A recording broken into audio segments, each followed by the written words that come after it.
TJ, I saw you showing Armin, who's been training here at the Santo Performance Studio. You've been showing him a lot of, double leg, single leg, high crotch, and then, putting people against the cage. You were showing a lot of technique with Randy Brown last week.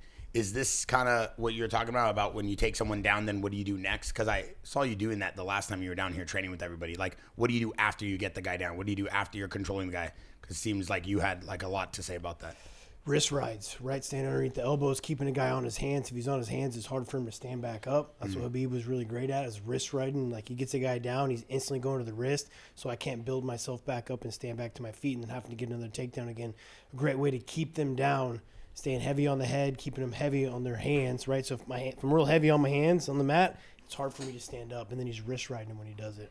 Yeah, but I heard that your wrist has gotten stronger lately. That's where it He used to be a limp wrister all the time, but his wrist. Her wrist. I've been training. Yeah, and you've been working a motorbike. I think you've been on those bikes and stuff. I think me and you had the strongest grip strength in the whole place. Oh yeah, we did though. Real talk. Rampage showed up. Yeah, Rampage did show. Hey, how are you so strong? Natural.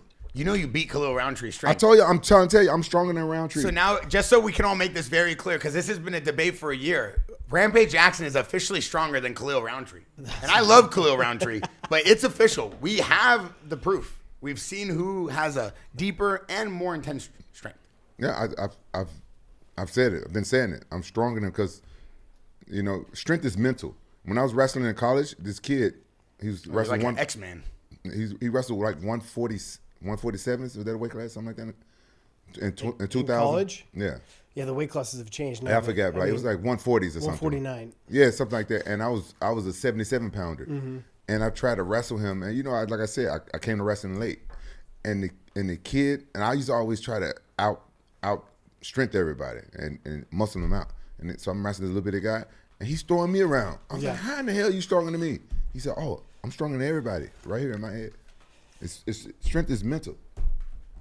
And it's obviously genetic as well, too, right? Like, I think you're just genetically strong. Like, Merab, I think he's genetically strong. He's genetically got great cardio, and he has that. But he also has that, like, you see him get in these crazy grappling exchanges, and he's holding the guy down, and he's smiling.